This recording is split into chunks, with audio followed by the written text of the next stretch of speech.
Je voudrais d'abord et avant tout remercier le Tout-Puissant pour avoir sauvé notre pays et l'implorer pour nous aider à réconcilier les Tchadiens et nous guider vers un futur commun meilleur. Je tiens également à vous exprimer mes sincères remerciements et ma profonde gratitude pour votre présence à cette rencontre de grande importance. C'est avec un immense plaisir que je prends la parole devant cette auguste assemblée d'hommes et de femmes qui incarnent les grandes institutions de la République que vous êtes pour discuter d'un rendez-vous historique du peuple tchadien avec l'histoire, en l'occurrence le lancement imminent du dialogue national inclusif. Je sais que pour les uns, vous avez dû réaménager votre agenda. Pour les autres, sacrifier un précieux laps de temps de vos vacances parlementaires pour honorer notre invitation et prendre part à ces moments d'échange fraternel. Mesdames, Messieurs, comme vous le savez certainement, après plusieurs reports, les forces vives de la nation vont se retrouver à partir du 20 août 2022 pour entamer les assises du dialogue national inclusif.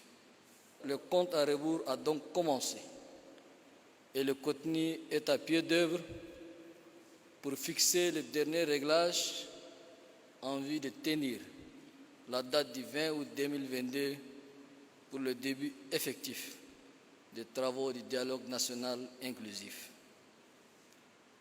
Toutes les filles et tous les fils du Tchad ont à divers degrés un rôle important à jouer dans cette phase éminemment cruciale de la vie de notre nation.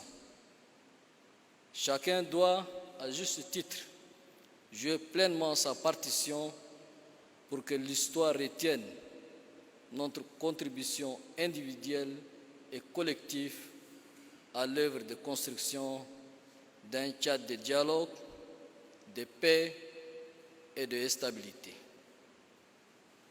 En allant au dialogue, il ne s'agit ni plus ni moins de poser les jalons d'un Tchad nouveau, un Tchad résolument tourné vers le progrès, la modernité et le développement. Mais ces challenges, certes de grande envergure, est à notre portée.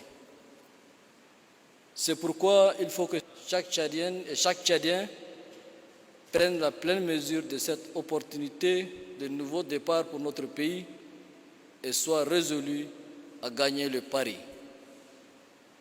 C'est à une conscience citoyenne, un engagement patriotique, une mentalité débarrassée de toutes les pratiques qui nous ont causé tant de préjudices que nous sommes unanimement conviés. Il est certain que sans la paix, la sécurité, la stabilité et la cohésion fraternelle, nous ne pourrons rien bâtir de durable. À cet égard, nous sommes tous condamnés à une véritable réconciliation de cœur et d'esprit et à une volonté manifeste de vivre ensemble, forgés dans le roc de notre histoire commune et de notre destin partagé. Oui, je crois très fermement que tel est le prix à payer pour que le pays sorte définitivement du cycle de violence, d'ignorance, de haine, de rébellions armées, de conflits communautaires, bref, de tous ces manquements et faiblesses conjugués qui ont pendant longtemps compromis le progrès et freiné le développement du pays de Toumaï. Mesdames et Messieurs, En allant demain au dialogue national inclusif, nous nous fixons un cap et un objectif ultime. Tout doit être déployé pour que ces challenges soient gagnés. Ces paris, nous pouvons le gagner car nous avons tous les atouts et tous les potentiels. Notre intelligence, notre génie créateur et notre soif de renouveau national sont autant de clés de succès. Dans ce vaste chantier qui attend les filles et les fils de ces pays, la participation effective, active et dynamique de chacun de vous relève d'une obligation à la fois morale et patriotique. Vous devez vous mettre en ligne de bataille dans ce combat collectif qui nous attend. Comme je l'ai dit en d'autres circonstances, il ne s'agit pas d'un combat d'un camp contre un autre. C'est plutôt le combat du Tchad pour le Tchad, où seul l'intérêt supérieur du Tchad doit prévaloir et avoir droit d'être cité. Je voudrais à ce sujet interpeller la conscience de chacune et chacun sur le sens de responsabilité et de sagesse qui doivent nous animer.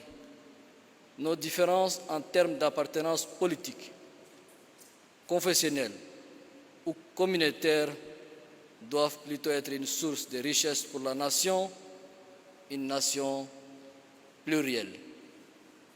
Pour parler de la richesse que constitue la diversité, je voudrais citer la sagesse du penseur malien Amadou Hampâté-Bâ qui disait, je cite, « La beauté du tapis vient de la variété de ses couleurs », fin de citation. Dans la même veine, nos opinions, nos conceptions et nos sensibilités diverses sont pour nous une mine d'or.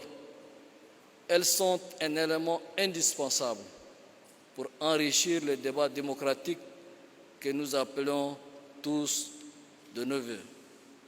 C'est d'ailleurs à juste raison que le dialogue national inclusif revêt une forme inclusive et souveraine pour permettre aux représentants de toutes les sensibilités de la nation d'y prendre part, de s'exprimer librement, d'adopter des résolutions et recommandations sans aucune contrainte.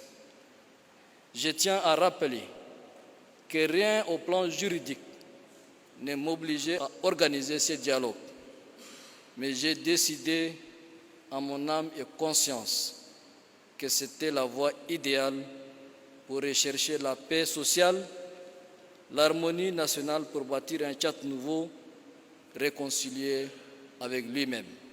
C'est pourquoi je tiens à réitérer ici, devant vous, le caractère inclusif et souverain de ces assises, mais aussi le caractère exécutoire des conclusions qui en découleront.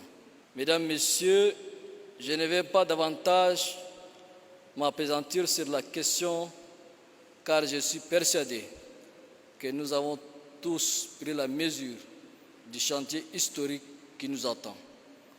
Nous avons tous pris la pleine mesure de notre responsabilité et de notre investissement dans la perspective du dialogue national inclusif et de son but ultime, à savoir la renaissance de notre pays. Je saisis cette opportunité pour rendre un hommage appuyé et mérité à vous tous, Mesdames, Messieurs, pour vos apports à tous les niveaux au sein des organes de la transition et institutions de la République qui ont permis de conduire jusqu'ici une transition apaisée, consensuelle et exemplaire. Je note enfin avec une grande satisfaction que le Conseil national de transition accomplit avec dévouement sa mission d'assurer le pouvoir législatif et contrôler l'action gouvernementale. Cet excellent travail est réalisé en dépit de la diversité culturelle, politique et professionnelle qui caractérise les conseillers nationaux. Mesdames, Messieurs, pour conclure, je formule le vœu ardent que les prochains retrouvailles du dialogue national inclusif soient des moments de communion nationale et fraternelle au service du pays et de la nation. C'est pourquoi je vous invite tous, organes de la transition et institutions de la République, à participer pleinement pour bien assurer les missions régaliennes qui sont les vôtres dans cette phase de haute sensibilité et de grande importance. Que Dieu vous bénisse, que Dieu bénisse le Tchad. Je vous remercie.